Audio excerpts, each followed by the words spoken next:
നിങ്ങൾ വരുമോ ഇല്ലയോ എന്ന് ഒരു ഉറപ്പുമില്ലാതെ 100 കോടിക്ക് മുകളിൽ ഒരു തുക നിങ്ങൾ അയച്ചു എന്നാണ് പറയുന്നത്. ഈ 100 കോടി തന്നില്ലെങ്കിൽ ഞങ്ങൾ അർജന്റീനയെ കാണിച്ചു തരാം. ട്രോളാവുന്നുണ്ട്. അതെ, ഉള്ള സ്റ്റേഡിയങ്ങളെ കൃത്യമായി പരിപാലിക്കുന്ന കാര്യത്തിൽ പോലും സർക്കാരിന്, പ്രത്യേകിച്ച് കായിക വകുപ്പിന് ഏതെങ്കിലും തരത്തിൽ ഒരു ഇടപെടൽ കായിക വകുപ്പ് നടത്തുന്നുണ്ടോ എന്നറിയില്ല. ഇതിലൊരു തെരഞ്ഞെടുപ്പ് മുന്നിൽ കണ്ടുള്ള ഒരു കളിയാണ് എന്നുള്ളതിൽ തർക്കമില്ല. കാരണം വി അബ്ദുറഹ്മാന്റെ പരാമർശം വന്ന സമയങ്ങളിലൊക്കെ ഈ തെരഞ്ഞെടുപ്പ് മുന്നിൽ കണ്ടാണ് എല്ലാം നടന്നത്. എനിക്ക് തോന്നുന്നു പ്രതിപക്ഷം കൂടി ഈ വിഷയം ഏറ്റെടുക്കാൻ തുടങ്ങിയിട്ടുണ്ട്. കാരണം വി.ടി. ബൽറാമൊക്കെ ഇടുന്ന ഫേസ്ബുക്ക് പോസ്റ്റിൽ ഈ കായിക വകുപ്പ് മന്ത്രി സ്പെയിനിലേക്ക് പോയ ചെലവടക്കം ഉൾപ്പെടുത്തിയിട്ടുള്ള വിമർശനങ്ങൾ വരുന്നുണ്ട്. 2022 അർജന്റീനയുടെ ലോകകപ്പ് വിജയത്തിന് ശേഷം അർജന്റീനയ്ക്ക് കേരളത്തിലുണ്ടായ അഭൂതപൂർവമായ ഒരു ഫാൻ ബേസ് കൂടി മുന്നിൽ കണ്ടാണ് സർക്കാർ മെസ്സിയെയും അർജന്റീനയും കേരളത്തിലേക്ക് കൊണ്ടുവരുമെന്ന ഒരു പ്രഖ്യാപനം തന്നെ നടത്തിയത്. നമ്മുടെ കായിക മന്ത്രി വി അബ്ദുറഹ്മാൻ തുടർച്ചയായി പലവട്ടം ഇക്കാര്യത്തിൽ ഉറപ്പ് നൽകി. എന്നാൽ മെസ്സി വരുമോ ഇല്ലയോ എന്ന ചർച്ചയാണ് ഇപ്പോൾ പ്രധാനമായും നടക്കുന്നത്. ഏറ്റവും അവസാനമായി സ്പോൺസർമാർ പോലും ഇതിലൊരു വ്യക്തമായ മറുപടി പറയുന്നില്ല എന്നാണ് പറയുന്നത്. ബോണസ് കണ്ടന്റിൽ ഈ വിഷയമാണ് ഇന്ന് പരിശോധിക്കുന്നത്.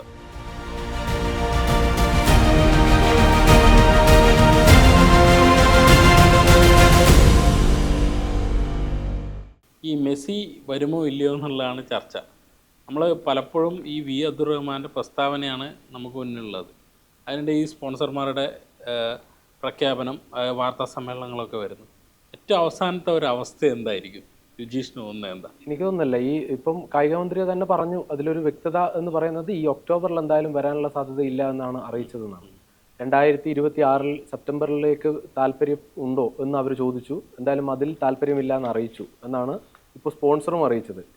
2026 വരാൻ സ്പോൺസർക്ക് താല്പര്യമില്ല, സർക്കാരിന് താല്പര്യമില്ല എങ്കിൽ ഈ സംഭവം നടക്കില്ല എന്ന് തന്നെയാണ് പറയാനുള്ളത്. ഇതിലൊരു ഒരു പോസിറ്റീവായ കാര്യം എന്ന് പറയുന്നത് ലോക ചാമ്പ്യന്മാരെ അർജന്റീനയ്ക്ക് മുന്നിൽ നമുക്ക് പോയി ഒരു മീറ്റിങ്ങിൽ ഈ ഒരു വിഷയം പറയാം, നിങ്ങളെ കൊണ്ടുവരാൻ താല്പര്യമുണ്ട് എന്നുള്ളൊരു വിഷയം പറയാൻ പറ്റി എന്നത് മാത്രമാണ് ഇതിലൊരു പോസിറ്റീവായ കാര്യം. അതും സ്പെയിനിലേക്ക് കായിക മന്ത്രി പോയി ആണ് അർജന്റീന ഫുട്ബോൾ ഫെഡറേഷനുമായിട്ടുള്ള ഒരു മീറ്റിംഗ് നടന്നത്. പക്ഷേ ഇതിലെ ഒരു പ്രശ്നം, അതിനുശേഷം കായിക വകുപ്പ് ഏതെങ്കിലും ഒരു തരത്തിൽ ഒരു നല്ലൊരു ഇടപെടൽ നടത്തിയെന്ന് പറയാൻ പറ്റില്ല. ഇപ്പോൾ പോലും ഏത് ഗ്രൗണ്ടിലാണ് ഈ മത്സരം നടത്തുകയെന്ന് ചോദിച്ചാൽ കായിക മന്ത്രിക്ക് കൃത്യമായ ഉത്തരവൊന്നുമില്ല. കാരണം ഏറ്റവും അവസാനം പറഞ്ഞ തിരുവനന്തപുരം ഒരു ഗ്രൗണ്ട് ഉണ്ടല്ലോ നമുക്ക് എന്നാണ്. അവിടെ പോലും ക്രിക്കറ്റ് മത്സരം നടത്തുമ്പോൾ പോലും സീറ്റുകളുടെ പ്രശ്നങ്ങൾ ഒക്കെ ചൂണ്ടിക്കാട്ടി 5000 സീറ്റുകളോളം എണ്ണം കുറച്ചൊക്കെയാണ് KCA പോലെ ഒരു മത്സരം നടന്നത്. കാരണം ഈ നമ്മുടെ ഉള്ള സ്റ്റേഡിയങ്ങളെ കൃത്യമായി പരിപാലിക്കുന്ന കാര്യത്തിൽ പോലും സർക്കാരിന്, പ്രത്യേകിച്ച് കായിക വകുപ്പിന് ഏതെങ്കിലും തരത്തിൽ ഒരു ഇടപെടൽ കായിക വകുപ്പ് നടത്തുന്നുണ്ടോ എന്നറിയില്ല. അപ്പോൾ ഈ നിങ്ങൾക്ക് കളിക്കാനുള്ളൊരു ഗ്രൗണ്ട് പോലും ഇല്ല, പിന്നെ എവിടെ കൊണ്ടുവന്ന് കളിപ്പിക്കുമെന്നുള്ള. അതല്ല, ഇതിൽ മത്സരം എന്ന് പറയുന്നതിനപ്പുറം മത്സരമാണോ അല്ല മെസ്സിയെയും അർജന്റീനയും കൊണ്ടുവന്ന് നാട്ടുകാരെ ഒന്ന് കാണിക്കുകയാണോ എന്നുള്ളതിലൊരു വ്യക്തത. ഇതിലൊരു തെരഞ്ഞെടുപ്പ് മുന്നിൽ കണ്ടുള്ള ഒരു കളിയാണ് എന്നുള്ളതിൽ തർക്കമില്ല. കാരണം വി അബ്ദുറഹ്മാന്റെ പരാമർശം വന്ന സമയങ്ങളിലൊക്കെ ഈ തെരഞ്ഞെടുപ്പ് മുന്നിൽ കണ്ടാണ് എല്ലാം നടന്നത്. ലോക്സഭ തെരഞ്ഞെടുപ്പിലായിട്ട് ഇനിയിപ്പോൾ ഈ ഒരു പശ്ചാത്തലം, ഇനി അടുത്ത 2 തെരഞ്ഞെടുപ്പ് വരാനിരിക്കുകയാണ്. മെസ്സിയും അർജന്റീനയും വരുന്നുണ്ടെങ്കിൽ ആ ഡേറ്റ് പോലും തീരുമാനിക്കുന്നത് ഒരു തെരഞ്ഞെടുപ്പ്, 2 തെരഞ്ഞെടുപ്പുകൾ മുന്നിൽ കണ്ടുള്ള ഒരു സമയത്താണ് തീരുമാനിക്കുന്നത് പോലും. അതിലൊക്കെ രാഷ്ട്രീയപരമായ കാരണങ്ങളുണ്ടാകും. പക്ഷേ ഒരു മുന്നൊരുക്കം ഇതിൽ ഉണ്ടായിട്ടില്ല എന്നുള്ള കാര്യത്തിൽ ഒരു തർക്കവുമില്ല. 2 വർഷമായി ആളുകളോട് പറയാണ്, ഇത് ഒരു ലോകകപ്പ് കഴിഞ്ഞു, അടുത്ത ലോകകപ്പ് വരികയാണ്, അടുത്ത ലോകകപ്പ് അടുത്ത വർഷം, ഇനി ആകെയുള്ള വിൻഡോ കൂടി നോക്കണം. ഒരു ടീമിന് സ്വന്തമായിട്ട് ഞങ്ങൾ ഇന്നേ ദിവസം വന്നിട്ട് കളിച്ചോളാം എന്നൊന്നും പറയാൻ ഫിഫക്ക് നിയമപ്രകാരം പറ്റില്ല. കാരണം അതിനൊരു വിൻഡോ തീരുമാനിച്ചിട്ടുണ്ട്. എല്ലാ താരങ്ങളും വിവിധ ലീഗുകളിൽ കളിക്കുന്നവരാണ്. അപ്പോൾ അന്താരാഷ്ട്ര തലത്തിൽ കളിക്കുന്ന മത്സരങ്ങൾക്ക് തീരുമാനിച്ച വിൻഡോ മാത്രമേ ഉപയോഗിക്കാൻ പറ്റൂ. അതിൽ ഒക്ടോബറും നവംബറും കഴിഞ്ഞാൽ പിന്നെ ഒന്ന് മാർച്ചിലാണുള്ളത് ഈ ലോകകപ്പിന് മുമ്പ്. ഈ 3 വിൻഡോയിൽ ഏതെങ്കിലും ഒരു വിൻഡോ കിട്ടുമോ എന്നതാണ് ഇവർ ആലോചിച്ചിരുന്നത്. പക്ഷെ ആലോചിക്കുമ്പോൾ സമയം കഴിഞ്ഞു. ഇത് ഇനിയുള്ള ആകെ 3 മാസമാണ് മുന്നിലുള്ളത്. അതിനിടയിൽ മറ്റൊരു 2 രാജ്യങ്ങളെ കണ്ടുപിടിക്കണം. 2 മത്സരങ്ങളെന്നാണ് തീരുമാനിച്ചത്. 2 രാജ്യങ്ങളെ കണ്ടുപിടിക്കണം. നിങ്ങൾ ഏത് മൈതാനത്താണ് കളിക്കുന്നതെന്ന് വെച്ചാൽ ആ മൈതാനങ്ങളെ ഒരുക്കണം. അവർക്ക് വേണ്ട വരവ് ചെലവ് കാര്യങ്ങളിലൊക്കെ നീക്കുപോക്ക് നടത്തണം. ഇതൊന്നും തുടങ്ങിയിട്ടില്ല. ഏറ്റവും പ്രധാനപ്പെട്ട കാര്യം എനിക്ക് തോന്നുന്നത് ഇതിൽ വലിയ പറ്റിക്കൽ നടന്നു എന്ന് പറയുന്നത്, കഴിഞ്ഞ തവണ ഈ വിവാദം ഒരു 2 മാസം മുമ്പ് വിവാദം ഉണ്ടായപ്പോൾ കായിക മന്ത്രി പറഞ്ഞത് 2 ആഴ്ചക്കുള്ളിൽ ഇവിടെ അർജന്റീനയുടെ പ്രതിനിധികൾ വന്ന് പത്രസമ്മേളനം നടത്തി നിങ്ങൾക്ക് വ്യക്തത തരുമെന്നാണ്. പിന്നെ ആളുകൾ അത് മറന്നുപോയി. ഈ പറയുന്നത് കണ്ണിൽ പൊടിയിടുന്ന പോലെ അപ്പോൾ ഇതാ ഉടൻ തന്നെ അവർ ഒരു വിശദീകരണം തരാൻ വേണ്ടി പോകണമെന്ന് പറഞ്ഞാൽ ആളുകൾ അത് മറന്നു. പിന്നെ കഴിഞ്ഞ അടുത്ത വിവാദം വരുമ്പോൾ ആ ചോദ്യം ആരും ചോദിക്കുന്നില്ല എന്നുള്ളതുകൊണ്ടാണ്. പക്ഷെ ആ ചോദ്യം ചോദിക്കണമെന്നാണ്. കാരണം നിങ്ങൾ അന്ന് പറഞ്ഞല്ലോ ഈ അടുത്ത പ്രതിനിധി വരുന്നു. ഉടൻ തന്നെ വന്ന് പ്രതിനിധികൾ വന്ന് ഇവിടെ പ്രസ് മീറ്റ് നടത്തുമെന്ന് പറഞ്ഞു. അങ്ങനെയെങ്കിൽ അവരെ എപ്പോൾ വരും എന്ന് തീരുമാനിച്ചിട്ടുണ്ടായിരുന്നോ? അത് ആരാണ് നിങ്ങൾ അത് അറിയിച്ചത്? അങ്ങനത്തെ കാര്യങ്ങളിലൊന്നും ഒരു വ്യക്തതയില്ല. ഇത് ആരാണ് കായിക മന്ത്രിയെ തെറ്റിദ്ധരിപ്പിക്കുന്നത്? ആരാണ് ഈ സ്പോൺസറാണോ അല്ലെങ്കിൽ കായിക മന്ത്രിയുടെ കൂടെയുള്ള ആളുകളാണോ തെറ്റിദ്ധരിപ്പിക്കുന്നത് അറിയില്ല. അല്ലെങ്കിൽ കായിക മന്ത്രിക്ക് കൂടി ഇത് അറിയാം. അല്ലെങ്കിൽ ഒരു വ്യക്തത പറയണം. ഇന്നേ സമയത്ത് ഇന്നേ ആളുകളോട് ഇവർ പറയുന്ന കരാർ ഒപ്പിട്ടു. ഇപ്പോൾ കഴിഞ്ഞ ദിവസം സ്പോൺസർ പറഞ്ഞ വാർത്താ സമ്മേളനത്തിൽ പറഞ്ഞ കാര്യങ്ങൾ, അദ്ദേഹം പറയുന്ന കാര്യങ്ങളൊക്കെ നടന്നതാണ് എങ്കിൽ വിശ്വസിക്കാമെങ്കിൽ ഒരുപക്ഷെ നമുക്ക് അർജന്റീന ഫുട്ബോൾ അസോസിയേഷനെ തന്നെ കുറ്റപ്പെടുത്താമായിരിക്കാം. കാരണം പണം വാങ്ങിച്ചിട്ടുണ്ടെങ്കിൽ. പക്ഷെ അത്രയും വലിയ തുക പോയിട്ടുണ്ടോ, അല്ലെങ്കിൽ അതിനൊരു ടോക്കൺ അഡ്വാൻസ് പോലെ ഒരു ചെറിയ തുകയാണോ പോയത് എന്നൊക്കെ വ്യക്തത വരുത്തണം. കാരണം ഇത് രാജ്യത്ത് ഒരു വലിയ നിയമങ്ങളൊക്കെ ഉണ്ടല്ലോ, ഇത്രയും വലിയൊരു തുക വിദേശത്തേക്ക് അയക്കുക. തീർച്ചയായും ഇതിൽ ഏറ്റവും പ്രധാനപ്പെട്ട കാര്യം നിയമസഭയിൽ കായിക മന്ത്രി പറഞ്ഞ കാര്യമാണ്. RBIയുടെ ഉത്തരവ് അവർക്ക് അനുമതി ലഭിച്ചിട്ടുണ്ട്. കേന്ദ്ര സർക്കാരിൻ്റെ അനുമതി ലഭിച്ചിട്ടുണ്ട്. സംസ്ഥാന സർക്കാർ എന്തായാലും അനുമതി കൊടുത്തിട്ടുണ്ട്. ഇക്കാര്യത്തിൽ ഈ വലിയ തുക 100 കോടിക്ക് മുകളിലുള്ള ഒരു തുക അർജന്റീനയിലേക്ക് കൊടുക്കാനുള്ള അനുമതി കിട്ടി എന്നാണ് സർക്കാർ കൂടി പറയുന്നത്.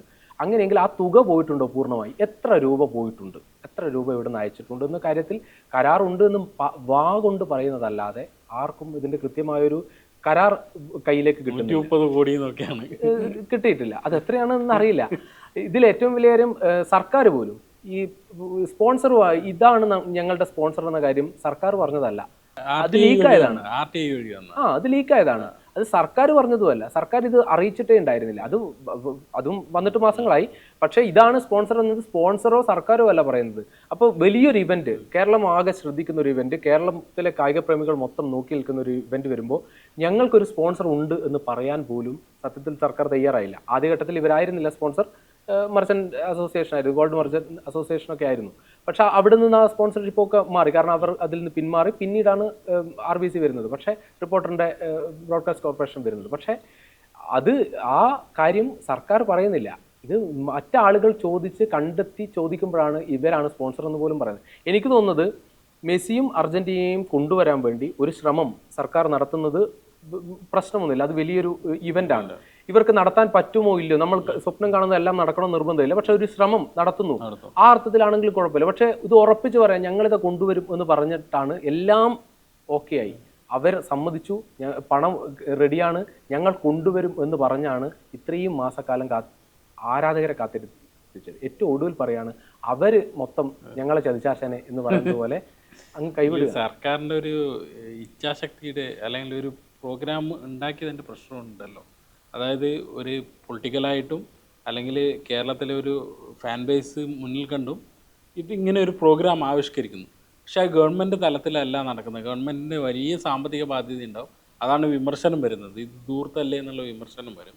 ആ വിമർശനം മറികടക്കാൻ വേണ്ടി ഒരു സ്പോൺസറെ കണ്ടെത്തുന്നു. പക്ഷെ അവിടെ തൊട്ട് ഒരു വ്യക്തതയില്ല. തീർച്ചയായും എനിക്ക് തോന്നുന്നു പ്രതിപക്ഷം കൂടി ഈ വിഷയം ഏറ്റെടുക്കാൻ തുടങ്ങിയിട്ടുണ്ട്. കാരണം VT ബൽറാമൊക്കെ ഇടുന്ന ഫേസ്ബുക്ക് പോസ്റ്റിൽ ഈ കായിക വകുപ്പ് മന്ത്രി സ്പെയിനിലേക്ക് പോയ ചെലവടക്കം ഉൾപ്പെടുത്തിയിട്ടുള്ള വിമർശനങ്ങൾ വരുന്നുണ്ട്. ഒരു ശ്രമം ഉണ്ടാകുന്നതിലൊന്നും തെറ്റില്ല. അത് കായിക മേഖലയെ മാത്രമല്ല ടൂറിസം മേഖലയടക്കം സ്വാധീനം. പ്രത്യേകിച്ച് കേരളം പോലൊരു ചെറിയ പ്രദേശത്ത് ഫുട്ബോളിന് ഇത്രയും പ്രാധാന്യത്തോടെ കാണുന്ന ഒരു ജനതയുണ്ടെന്ന് ലോകത്തിന് മുന്നിൽ വിളിച്ചു കൊടുക്കുന്നു. ലോകകപ്പ് സമയത്ത് കേരളത്തിലെ ഫുട്ബോൾ ജ്വരം തീർച്ചയായും അന്താരാഷ്ട്ര ആ അർത്ഥത്തിൽ ഈ ഇവന്റിന് വലിയ പ്രാധാന്യമുണ്ട്. അതിലൊരു തർക്കവുമില്ല. അങ്ങനെ ഒരു ഇവന്റിന് വേണ്ടി ശ്രമിക്കുന്നതിലും തെറ്റില്ല. പക്ഷെ സർക്കാർ എന്താണ് പറയുന്നത്? സർക്കാർ ഇത്തരം ഒരു സംഭവം ആവിഷ്കരിക്കുമ്പോൾ ഇതിന്റെ പിന്നിൽ വലിയ കോടികൾ മറിയുന്ന ഒരു ബിസിനസ്സാണ്. അതിൽ സർക്കാരിന്റെ പേരിലാണ് ഇത് നടക്കുന്നത്. കേരളത്തിലേക്ക് കൊണ്ടുവരുന്നത് ആരാണ്? സർക്കാരാണ് പറഞ്ഞത്. അതിൽ സ്പോൺസറെ ഉപയോഗിച്ചാൽ പോലും കേരളം കൊണ്ടുവരുമെന്നാണ് പറയുന്നത്. കായിക വകുപ്പ് മന്ത്രിയാണ് പറയുന്നത്. സ്വാഭാവികമായും ഇവർക്കൊരു ഉത്തരവാദിത്വമുണ്ട്. ഞങ്ങളെ പറ്റിക്കാതിരിക്കാനെങ്കിലും ഈ സർക്കാരിനൊരു ഇടപെടൽ നടത്തണം. ഒരു ഇടപെടലും സർക്കാരിൻ്റെ ഭാഗത്തു നിന്നുണ്ടായി എന്ന് പറയാൻ പറ്റില്ല. കാരണം എല്ലാം സ്പോൺസർ തീരുമാനിക്കുമെന്നാണ്. അങ്ങനെ തീരുമാനിച്ച് പോകാൻ പറ്റില്ല. കാരണം സ്പോൺസറോട് ചോദിക്കേണ്ട ആയിരുന്നില്ല ആരുമായിട്ടാണ് കരാർ. ഇപ്പോൾ സ്പോൺസർ പറയുന്നു സെക്രട്ടറിയും പ്രസിഡന്റുമായിട്ടാണ്, അർജന്റീന ഫെഡറേഷൻ്റെ സെക്രട്ടറിയും പ്രസിഡന്റുമായിട്ടാണ് കരാർ. അങ്ങനെയെങ്കിൽ ആ കരാർ ഈ കായിക വകുപ്പിന് കൊടുത്തിട്ടുണ്ടോയെന്ന് അറിയില്ല. കായിക വകുപ്പ് അത് തയ്യാറാകണ്ടേ? അതായത് ഇതാണ് കരാർ, ഇതാണ് ഞങ്ങൾ പറഞ്ഞിരിക്കുന്ന കരാർ, ഇതാണ് ഡേറ്റ്. ഈ ഡേറ്റിൻ്റെ കാര്യത്തിലൊന്നും ഒരു തീരുമാനമില്ലാതെയാണോ ഈ 100 കോടി കൊടുത്തിട്ടുണ്ടാവുമെന്ന് ഇവർ പറയുമ്പോൾ ഞങ്ങൾ വിശ്വസിക്കേണ്ടി വരില്ലേ? ആളുകൾ എങ്ങനെ വിശ്വസിക്കും? നിങ്ങൾ പറയാണ് നിങ്ങൾ വരുമോ ഇല്ലയോ എന്ന് ഒരു ഉറപ്പുമില്ലാതെ 100 കോടിക്ക് മുകളിൽ ഒരു തുക നിങ്ങൾ അയച്ചു എന്നാണ് പറയുന്നത്. അത് എങ്ങനെ സാധ്യമായി എന്നിട്ട് ഈ 100 കോടി തന്നില്ലെങ്കിൽ ഞങ്ങൾ അർജന്റീനയെ കാണിച്ചു തരാം ഇപ്പോൾ ട്രോളാവുന്നുണ്ട്. അതെ, അർജന്റീന മെസ്സിയൊക്കെ ഈ പെട്ടിയൊക്കെ പിടിച്ചിട്ട് ഞങ്ങൾക്ക് 100 കോടി കിട്ടി, ഞങ്ങൾക്ക് ഇനി ഞങ്ങൾ കളിക്കാൻ വരില്ല, ആ ട്രോളൊക്കെ. അല്ല ഞാൻ പറയുന്ന അങ്ങനെ സംഭവിക്കുമോ എന്നുള്ളത് ഈ വിശ്വസിക്കാൻ പറ്റാത്ത കുറെ കാര്യങ്ങൾ വിളിച്ചു പറയാണ്. അല്ലെങ്കിൽ ഇവർ ഇതിന് വിശദീകരണം നൽകാൻ തയ്യാറാണ്. ഇത് വാക്കുകൊണ്ട് ചെയ്യുന്നതിന് പകരം ഇവരുടെ കയ്യിൽ കരാറുണ്ടെങ്കിൽ അത് കാണിച്ചാൽ തീരുന്ന വിഷയമുള്ളൂ. ഇതാണ് ഞങ്ങളുടെ മുന്നിലുള്ള കരാർ. ഈ കരാർ പ്രകാരം അവർ ഒക്ടോബറിൽ വരണമെന്നാണ് കരാറിൽ പറഞ്ഞിരിക്കുന്നത്. അവർ വരണം, ഞങ്ങൾ പണം കൊടുത്തു കഴിഞ്ഞു, ഇത്ര പണം കൊടുത്തതിന് അവർ തന്ന മറുപടി ഇതാണ്. ഇതൊക്കെ വാക്കുകളിൽ പറയുന്നുണ്ട്, മറുപടി തന്നിട്ടുണ്ട് എന്ന് വാക്കുകളിൽ പറയുന്നു. പക്ഷെ ഇത് കരാർ പുറത്താക്കൽ ഈ പ്രശ്നം തീരുന്നതേ ഉള്ളൂ. പക്ഷെ ഇതിൽ കായിക വകുപ്പിനാണ് ഏറ്റവും വലിയ ഒരു തിരിച്ചടി ആവാൻ വേണ്ടി പോകുന്നത്. കാരണം മന്ത്രിയാണ് ഇത് പലതവണ വന്ന് ആളുകൾക്ക് മുന്നിലേക്ക് പറഞ്ഞത് മെസ്സിയെ ഞങ്ങൾ കൊണ്ടുവരികയാണ് എന്നുള്ള കാര്യം. ഇനി അടുത്ത തെരഞ്ഞെടുപ്പിന്റെ സമയത്ത് പ്രത്യേകിച്ച് മലപ്പുറത്ത് നിന്ന് ഉള്ള മന്ത്രിയാണ്. മലപ്പുറം നമുക്കറിയാം, മലപ്പുറം ജില്ല ആകെ തന്നെ ഫുട്ബോളിനോട് വലിയ ആവേശമുള്ള സ്ഥലമാണ്. അബ്ദുറഹ്മാൻ അതിന് വലിയ വില കൊടുക്കേണ്ടി വരും എന്നാണ് തോന്നുന്നത്. അപ്പോൾ ബോണസ് കണ്ണലിൽ ഇത്തവണ ചർച്ച ചെയ്തത് മെസ്സിയെ കുറിച്ചാണ്. പക്ഷെ മെസ്സിയല്ല, മെസ്സിയുടെ വരവ് ഒരു മെസ്സായി മാറി എന്നുള്ളതാണ് നമുക്കിപ്പോൾ പറയാൻ കഴിയുന്നത്.